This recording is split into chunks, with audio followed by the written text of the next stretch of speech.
President Kennedy begins a tour of 4 space installations at Huntsville, Alabama, where he is greeted by Dr. Werner von Braun, space pioneer and director of this research and development center. The missiles on display are dwarfed by the mighty Saturn rocket.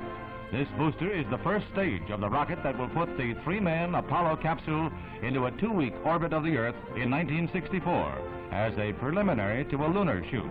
The men who make it get very personal greetings. From Alabama to Cape Canaveral, next stop on the tour. At this U.S. space capital, the President has a long chat with Walter M. Schirra, Center, our next man in space, who is scheduled for a 6-orbit flight. The Commander-in-Chief learns from an expert.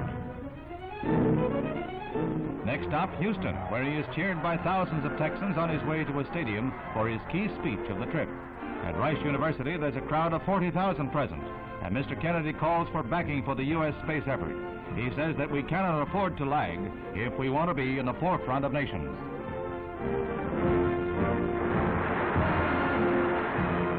Then to the Manned Spacecraft Center, where the $20 billion Apollo project is in high gear. Here, the President sees mock-ups like the moon bug that is being prepared for a lunar landing, and the Gemini, a larger Mercury capsule for 2 men and other space vehicles. The President receives a briefing on highly classified matter and seems pleased with the progress report when he inspects the apparatus that the U.S. is making ready for further conquests of space. It was in Houston that Mr. Kennedy emphasized the need for peaceful uses of space.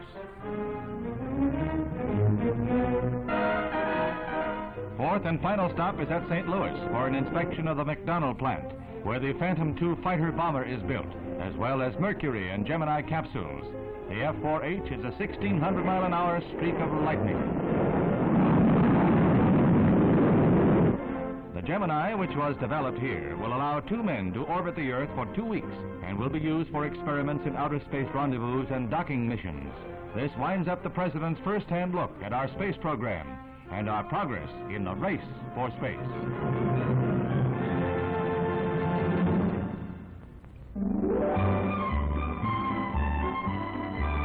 Leather is falling into step in the fall fashion parade.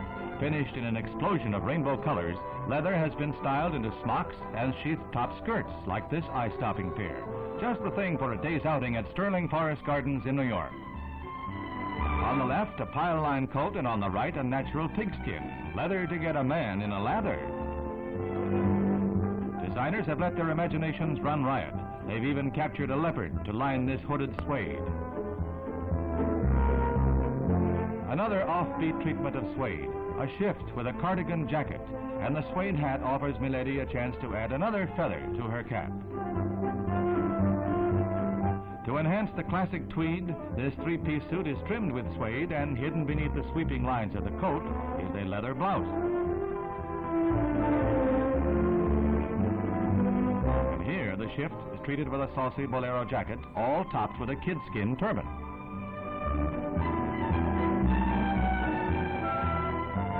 The chest revealed in suede with a matching tote bag. These are the fashions aimed at women who want something different.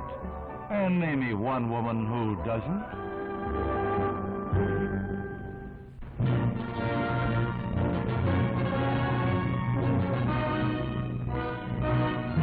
This was the prologue to World War II, 25 years ago.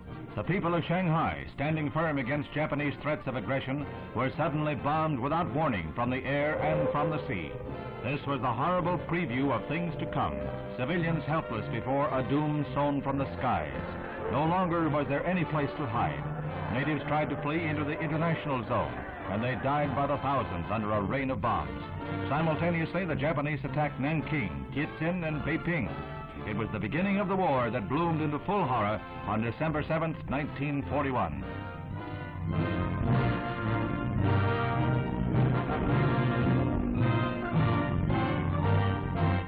And the horror of any war can be seen in the faces of hapless victims. The Japanese had quickly cut lines of communication in sprawling China, and the people were left without adequate leadership. This opened the way to the slow communist takeover. The Reds organized guerrilla bands back of Japanese lines, bands that ultimately took over the local governments, then the sprawling nation itself.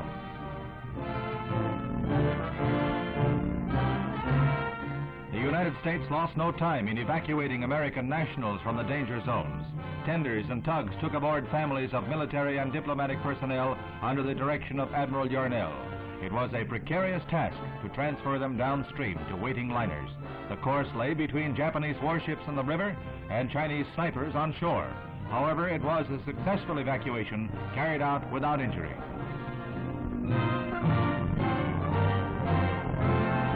An inferno is left behind. Meanwhile, the United States moved swiftly to reinforce its garrison in the Far East. 1,200 Marines marched to their transports at San Diego on their way to war-torn China. Again, this was a preview of things to come. In 4 short years, American troops would once more pour overseas by the millions. It was the time for tearful goodbyes, the time for family ties to be broken, no matter how hard the task. The curtain had risen on decades of war and strife.